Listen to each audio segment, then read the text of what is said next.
Welcome to YouTuber मौसी की कहानियाँ। पिछले भाग में हमने सुना कि हैरी और मैलफॉय को लॉकहार्ट और स्नेप ने लड़ने के लिए चुना है। अब आगे की कहानी सुनते हैं। बहुत बढ़िया विचार है, लॉकहार्ट ने कहा। उन्होंने हैरी और मैलफॉय को हॉल के बीच में आने का इशारा किया। भीड़ उन्हें जगह देने के लिए पीछे हट गई। अब हैरी, लॉकहार्ट ने कहा, जब ड्रैको अपनी छड़ी तुम्हारी तरफ करे तो तुम ये करना। उन्होंने अपनी छड़ी उठाई और उसे जटिलता से हिलाने डुलाने की कोशिश की, परंतु उनके हाथ से छड़ी नीचे गिर गई। स्नेप के चेहरे पर एक व्यंग्यात्मक मुस्कान आ गई।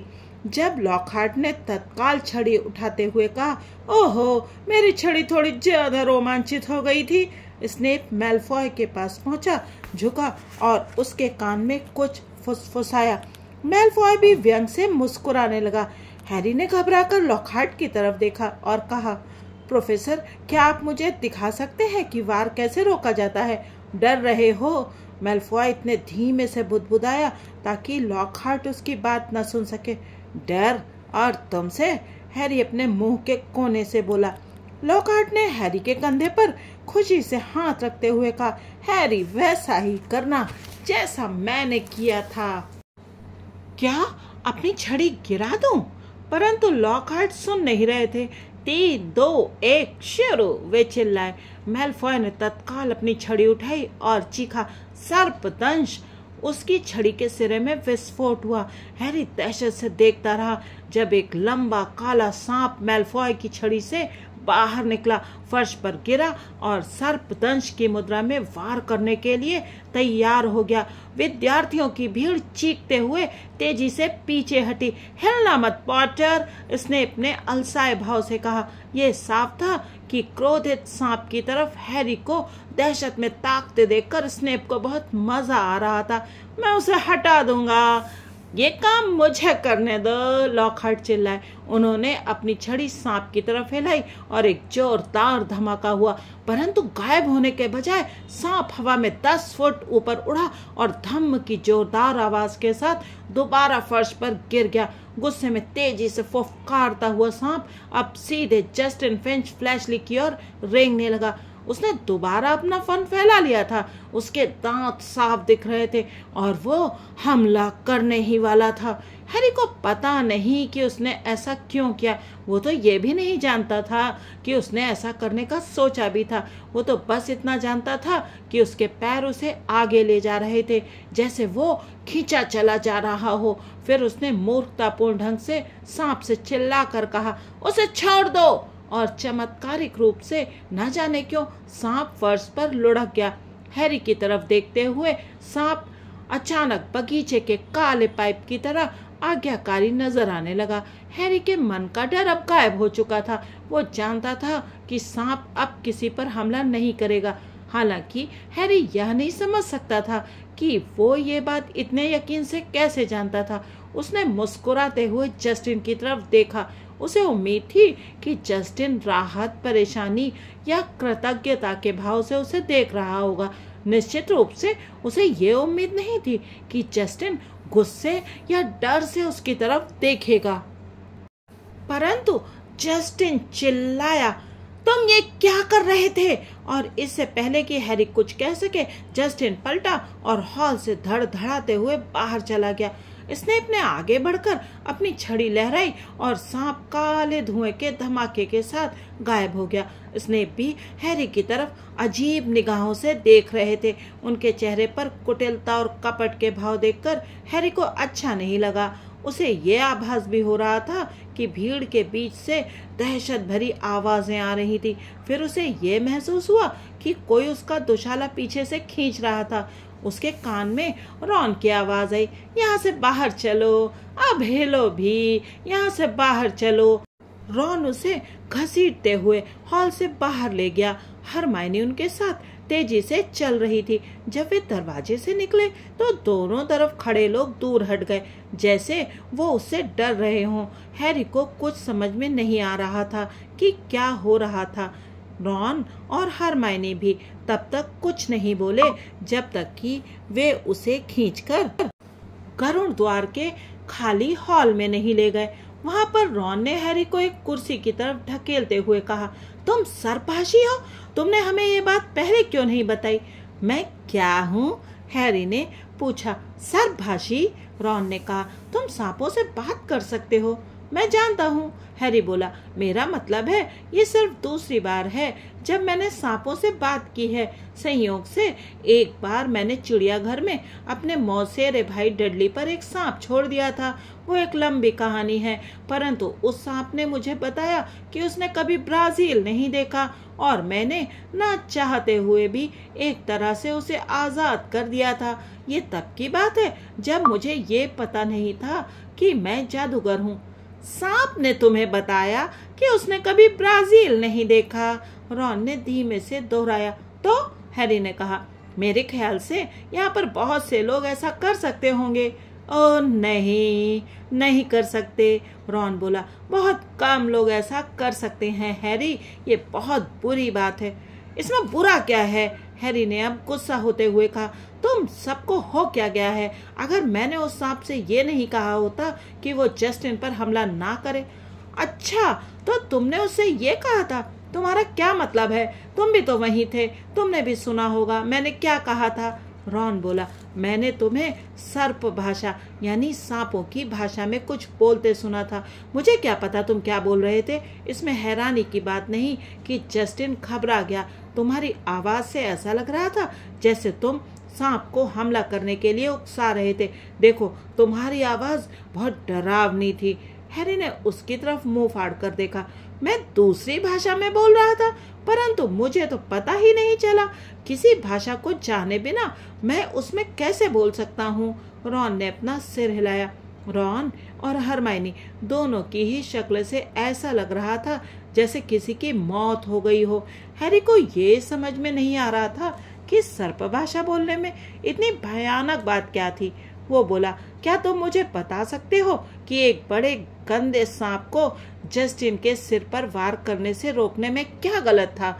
इसे क्या फर्क पड़ता है कि ये मैंने कैसे किया? असल बात तो ये है कि मैंने जस्टिन को सिरकटों के शिकार में शामिल होने से बचा लिया। इससे फर्क पड़ता है, हरमाइनी आखिरकार दबी आवाज में बोली, क्योंकि नागेश नागशक्ति सांपों से बात करने के लिए मशहूर थे। इसीलिए नागशक्ति हाउस का प्रतीक एक सांप है। हैरी का मुंह खुला का खुला रह गया। बिल्कुल, रॉन बोला। और अब पूरा स्कूल यही सोचेगा कि तुम उसके पर पोते या इसी तरह के कोई रिश्तेदार हो। परंतु मैं नहीं हूँ, हैरी दहशत से बोला, जिसे वो पूरी तरह से स्पष्ट नहीं कर सकता था। हरमाइनी बोली, ये साबित करना आसान नहीं होगा। नागशक्ति 1000 साल पहले हुए थे। जहाँ तक हम जानते हैं तुम उनके वंशज हो भी सकते हो। हैरी उस रात घंटों तक जागता रहा। वो अपने पलंग के चारों तरफ लगे पर्दों की दरार से टावर की खिड़की के बाहर बर्फ को गिरते हुए देखता रहा और सोचता रहा, क्या वो नागेश नागशक्ति का वंशज हो सकता है? आखिर वो अपने पिता के परिवार के बारे में कुछ भी तो नहीं जानता था। डर्सली दंपति ने उसे मना कर दिया था कि वो अपने जादूगर रिश्तेदारों के बारे में उनसे कोई सवाल ना पूछे। हैरी ने शांत होकर सर्प भाषा में कुछ बोलने की कोशिश की, परंतु उसके मुंह से शब्द बाहर नहीं निकले। उसे लगा कि ऐसा करने के लिए उसका सांप से आमना सामना होना जरूरी था। परंतु मैं तो गरुड़ द्वार में हूँ, हैरी ने सोचा। अगर मुझ में नाग शक्ति का खून होता तो बोलती टोपी ने मुझे यहाँ नहीं रखा होता। आह, एक अप्रिय आवाज उसके दिमाग में गूंजी। परंतु क्या तुम्हें याद नहीं है, बोलती टोपी तुम्हें नाग शक्ति में ही रखना चाहती थी।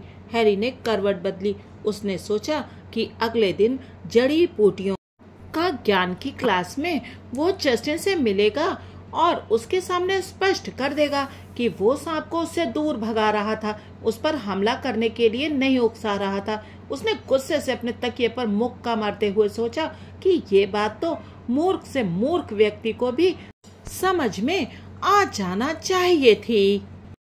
बहरहाल अगली सुबह तक मौसम बदल चुका था। रात को जो बर्फ गिरना शुरू हुई थी वो अब इतनी भारी बर्फीली आंधी में बदल चुकी थी कि जड़ी बूटियों का ज्ञान विषय की उस टर्म की आखिरी क्लास नहीं लगी। प्रोफेसर स्प्राउट मंत्र कवचों को मोजे और स्कार्फ पहनाना चाहती थी। ये इतना जटिल काम था कि वे इसे किसी दूसरे के भरोसे नहीं छोड़ सकती थी, क्योंकि अब यह बहुत महत्वपूर्ण हो गया था कि मंत्र कवच जल्दी से बड़े हो जाएं, ताकि मिसेस नॉरिस और कॉलिन क्रीवी को ठीक किया जा सके। क्लास नहीं लगने के कारण उन्हें जो खाली समय मिला था उसमें रॉन और हरमाइनी गरुड़ द्वार के हॉल की आग के सामने बैठकर जादूगरों की शतरंज का मैच खेलते रहे, जबकि हैरी पास में बैठकर चिंता करता रहा। भगवान के लिए हैरी, हरमाइनी ने तुनकते हुए कहा, जब रॉन का एक ऊंट उसके घुड़सवार को घोड़े से खींचकर ले गया और उसे बोर्ड के बाहर पटक दिया। अगर तुम्हारे लिए ये इतना ही महत्वपूर्ण है तो तुम यहाँ क्यों बैठे हो? जाओ और जस्टिन को ढूंढो। ये सुनते ही हैरी उठा और तस्वीर के छेद से बाहर निकल गया। वो इस उधेड़बुन में था कि जस्टिन कहाँ हो सकता है। दिन के वक्त महल में आम तौर पर जितना अंधेरा रहता था, आज उससे ज्यादा अंधेरा था, क्योंकि खिड़कियों पर बर्फ की मोटी भूरी परत जमी हुई थी। हैरी कांपते हुए उन कमरों के पार गया जहां क्लासें चल रही थी। उसे अंदर से आ रही आवाजें सुनाई दे रही थी। प्रोफेसर मैकगोनागल किसी पर चिल्ला रही थी, क्योंकि ऐसा लग रहा था जैसे किसी ने अपने मित्र को बिज्जू में बदल दिया था। अंदर झांकने का हैरी का मन तो हुआ, परंतु खुद को काबू पर रखते हुए हैरी आगे चलता गया। वो ये सोचता जा रहा था कि हो सकता है कि जस्टिन अपने खाली पीरियड में पढ़ाई कर रहा हो, इसलिए उसने सबसे पहले जस्टिन को लाइब्रेरी में खोजने का फैसला किया। लाइब्रेरी के पिछले हिस्से में सचमुच मेहनतकश हाउस के विद्यार्थियों का एक समूह बैठा था, जिसे जड़ी बूटियों का ज्ञान की क्लास में होना चाहिए था, परंतु वे पढ़ाई नहीं कर रहे थे। किताबों की ऊंची अलमारियों की लंबी कतारों के बीच से हैरी को दिख रहा था कि वे लोग अपने सिर सटाकर किसी गहरी और गोपनीय चर्चा में डूबे हुए थे। इतनी दूर से उसे ये नजर नहीं आ रहा था कि जस्टिन वहां पर था या नहीं। वो उनकी तरफ आगे बढ़ा। जब उन लोगों की बातें हैरी के कानों में पड़ी तो वो रुक गया। हैरी उन लोगों को नहीं दिख रहा था, क्योंकि वो एक अदृश्य खंड में छुपा हुआ था। जो भी हो, एक मोटा लड़का बोल रहा था, मैंने तो जस्टिन को सलाह दी है कि वो हमारे कमरे में ही छुपा रहे।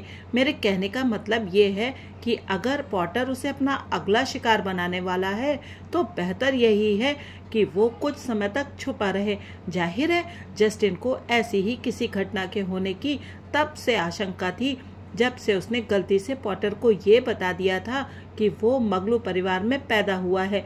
जस्टिन ने तो उसे ये बता दिया था कि उसे एटन में एडमिशन मिल रहा था। ये कोई ऐसी बात नहीं है जो नाग शक्ति के वारिस को बताई जाए जब वो खुला आम घूम रहा हो, है ना? तुम्हें पूरा यकीन है कि नाग शक्ति का वारिस पॉटर ही है, क्यों अर्नी? सुनहरी चोटी वाली लड़की ने चिंतित स्वर में पूछा। मोटे लड़के ने गंभीरता से कहा, देखो हाना, वो सर्पभाषी है। सब जानते हैं कि ये शैतानी शक्तियों वाले जादूगर की निशानी है। क्या तुमने कभी सुना है कि कोई भला जादूगर सांपों से बात कर सकता है? लोग कहते हैं नागेश नाग शक्ति सर्पभाषी थे। इस पर कुछ विद्यार्थी बुदबुदाने लगे, परंतु अर्नी ने आगे कहा, याद है दीवार पर क्या लिखा था? वारिस के दुश्मनों खबरदार। फिल्च किसी बात पर पॉटर से उलझ गया था। आगे क्या हुआ हम जानते हैं। फिल्च की बिल्ली पर हमला हो गया। क्विडिच मैच में फर्स्ट ईयर का क्रीवी पॉटर को परेशान कर रहा था। जब पॉटर कीचड़ में गिर गया था तब क्रीवी उसके फोटो ले रहा था। उसके कुछ समय बाद ही क्रीवी पर हमला हो गया। वैसे वो हमेशा बहुत अच्छा दिखता है, हाना ने अनिश्चितता से कहा। और हाँ, उसी ने तो तुम जानते हो कौन को गायब किया था। ये नहीं हो सकता कि वो पूरी तरह से शैतानी जादूगर हो, है ना? अर्नी ने रहस्यमयी ढंग से अपनी आवाज नीची की। मेहनत कश के बच्चों ने अपने सिर और सटा लिए। हैरी भी अर्नी की बात सुनने के लिए थोड़ा करीब आ गया। कोई नहीं जानता कि तुम जानते हो कौन के हमले से पॉटर कैसे बचा? मेरा कहने का मतलब ये है कि जब ये घटना हुई तब वो छोटा सा बच्चा था। उसके तो चिथड़े उड़ जाने चाहिए थे। इस तरह के श्राप से तो सिर्फ वही बच सकता था जो सचमुच ताकतवर शैतानी जादूगर हो। उसने अपनी आवाज और नीचे कर ली और अब वो फुसफुसा कर बोल रहा था, शायद इसी वजह से तुम जानते हो कौन उसे बचपन में ही मार डालना चाहता था।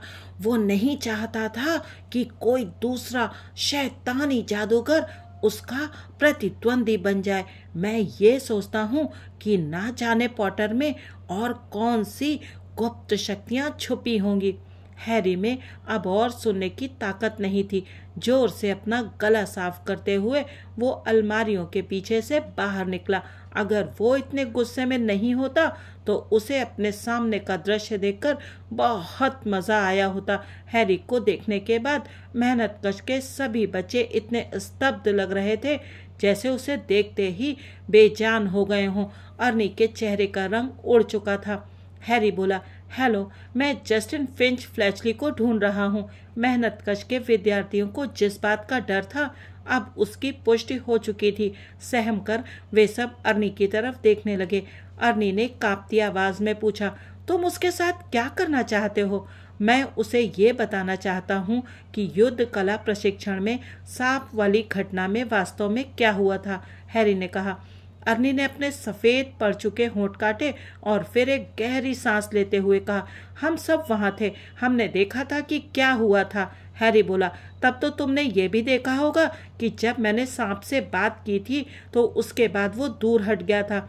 हमने तो बस इतना देखा था, अर्नी ने सख्त लहजे में कहा। हालांकि बोलते समय वो कांप रहा था कि तुम सर्प भाषा में बात कर रहे थे और सांप को जस्टिन की तरफ भेज रहे थे। मैंने उसे उसकी तरफ नहीं भेजा था, हैरी बोला।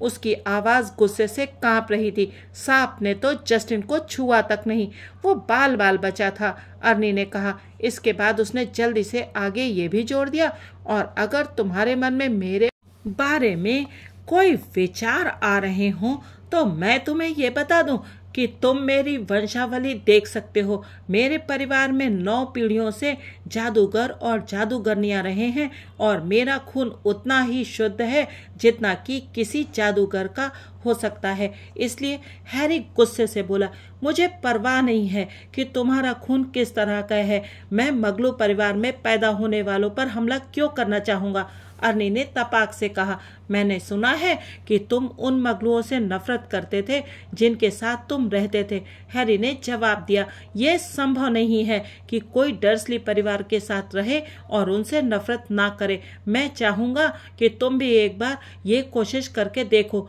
वो मुड़ा और धड़धड़ाते हुए लाइब्रेरी से बाहर निकल गया। मंत्रों की एक बड़ी सी किताब की सुनहरी जिल्द को चमका रही मैडम पिंस इस दौरान फटकारने वाले अंदाज में हैरी को घूरती रही। हैरी गलियारे में लहराते हुए आगे बढ़ा। वो इतने तैश में था कि उसे ये नहीं मालूम था कि वो कहाँ जा रहा था। परिणाम स्वरूप वो गिर गया। वो किसी बहुत बड़ी और ठोस चीज से टकराया और फर्श पर गिर गया। ओह, हेलो हैग्रिड, हैरी ने ऊपर देखते हुए कहा। हैग्रिड का चेहरा मखमली बर्फ से ढकी टोपी में पूरी तरह से छुपा हुआ था, परंतु उसे पहचानने में किसी तरह की कोई गलती नहीं हो सकती थी, क्योंकि उसने अधिकांश गलियारे को छछूंदर की खाल वाले अपने ओवरकोट से भर दिया था। उसने ग्लव्स पहन रखे थे और उसके एक दैत्याकार हाथ में एक मरा हुआ मुर्गा लटक रहा था। हैग्रिड ने बोलने के लिए टोपी को ऊपर खींचते हुए कहा, ठीक हो हैरी, आज तुम क्लास में क्यों नहीं गए? आज क्लास नहीं लगी, हैरी ने उठते हुए कहा। तुम यहाँ क्या कर रहे हो? हैग्रिड ने मरे हुए मुर्गे को ऊपर करके दिखाया। उसने बताया, इस साल ये दूसरा मुर्गा मरा है। या तो इसे लोमड़ी ने मारा है या फिर खून चूसने वाले हौवे ने। मुर्गियों के दड़बे के चारों तरफ जादू करने के लिए हमें हेडमास्टर से इजाजत लेनी होगी। उसने बर्फ के कणों से भरी अपनी मोटी भौंहों के नीचे से हैरी को गौर से देखा। तुम ठीक तो हो? ऐसा लग रहा है जैसे तुम परेशान और गुस्से में हो।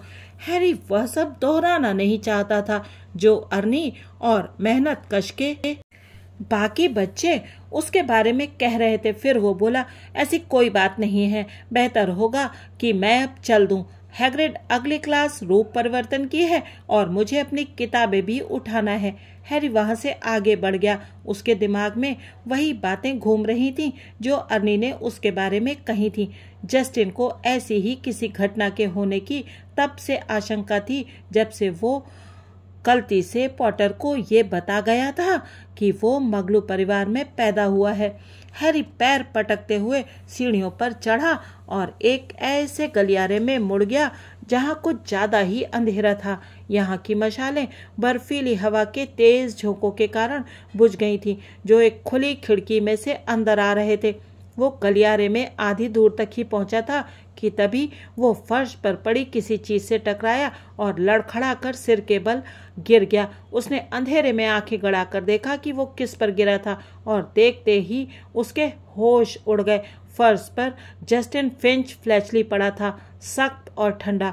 उसके चेहरे पर दहशत का भाव था और उसकी खुली बेजान आंखें छत को घूर रही थी। इतना ही नहीं, उसके पास एक और आकृति पड़ी थी। हैरी ने आज तक इससे अजीब दृश्य नहीं देखा था। उसे वहां पर लगभग सिर कटा नेक दिखा। अब वो मोतियों की तरह सफेद और पारदर्शी नहीं दिख रहा था, बल्कि काला, धुएंदार तथा बेजान था और फर्श से 6 इंच ऊपर हवा में स्थिर लेटा हुआ था। उसका सिर आधा लटका हुआ था और उसके चेहरे पर भी दहशत के वैसे ही भाव थे जैसे कि जस्टिन के चेहरे पर थे। हैरी संभलते हुए खड़ा हुआ। उसकी सांस तेज और उथली हो गई। उसका दिल इतनी तेजी से धड़क रहा था जैसे उसकी पसलियों से टकराकर नगाड़े बजा रहा हो। जब उसने वीरान गलियारे में तेजी से ऊपर नीचे नजरें घुमाई तो उसने मकड़ियों की एक कतार देखी जो पूरी ताकत से बेजान शरीरों से दूर भाग रही थी। हैरी को गलियारे के दोनों तरफ चल रही क्लासों से टीचर्स की दबी हुई आवाजों के अलावा कुछ सुनाई नहीं दे रहा था। उसके मन में ये विचार आया कि वो वहां से भाग जाए। किसी को भी ये पता नहीं चल पाएगा कि वो वहां पर था, परंतु वो इन लोगों को इस हाल में कैसे छोड़ सकता था। उसे मदद मांगना होगी। क्या कोई उसकी बात पर यकीन करेगा कि उसका कोई इससे लेना देना नहीं था। जब वो वहां दहशत में खड़ा था तो उसके ठीक पास वाला दरवाजा धड़ाम से खुला। पीव्स नाम का भूत तैरता हुआ दरवाजे से बाहर निकला। अरे, ये तो पॉटी यानी पॉटर है। पीव्स खिलखिलाते हुए जब हैरी के पास से गुजरा तो उसने उसके चश्मे को तिरछा कर दिया। पॉटर के क्या इरादे हैं? पॉटर, छुपकर यहाँ क्यों घूम?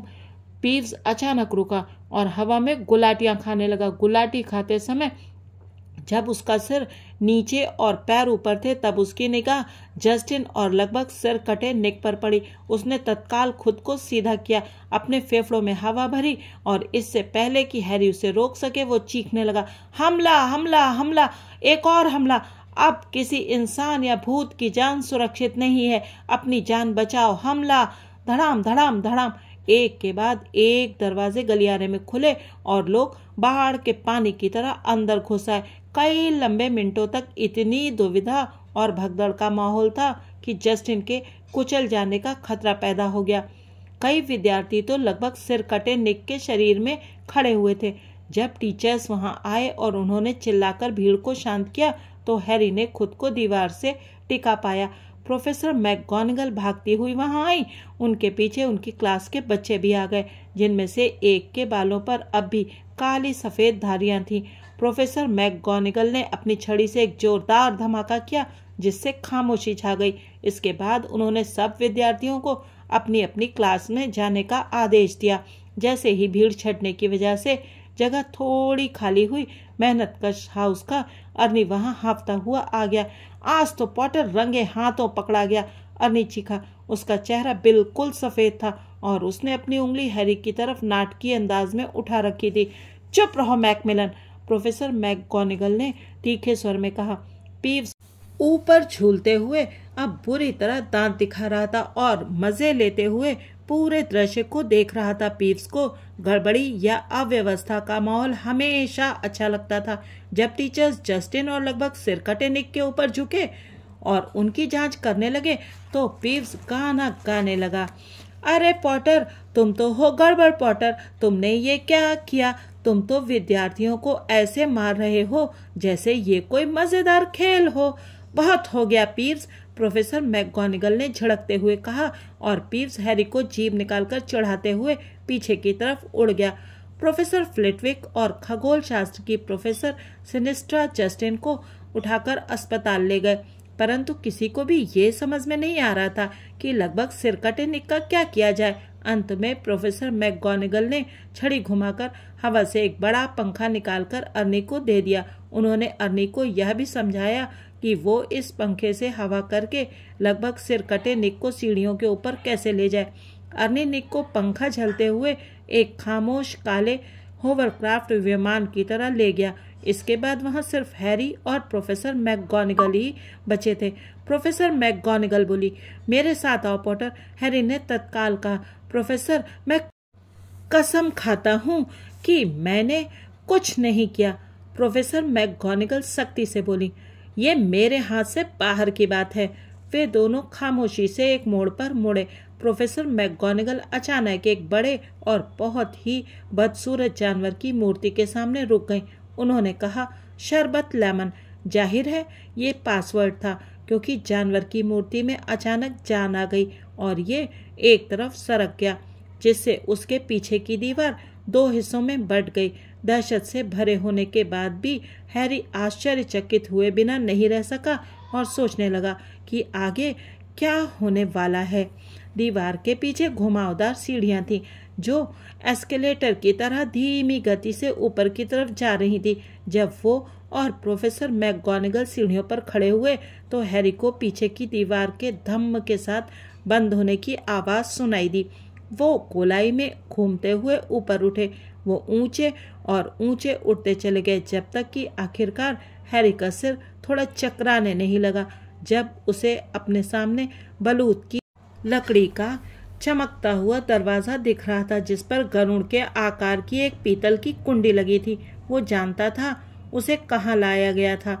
ये वही जगह होना चाहिए जहाँ डम्बलडोर रहते होंगे। चलिए आज हैरी को यहीं प्रोफेसर डम्बलडोर के ऑफिस में छोड़ देते हैं और देखते हैं कि उसे आगे क्या सजा मिलती है। क्या प्रोफेसर डम्बलडोर उसे स्कूल से निकाल देंगे या फिर हैरी स्कूल में बना रहेगा? आगे क्या हुआ? क्या मगलू बच्चों पर और हमले होते रहे और ये हमले कर कौन रहा था? ये सब जानेंगे अगले भाग में। तब तक आप बने रहिए यूट्यूबर मौसी की कहानियों के साथ। Thanks for watching.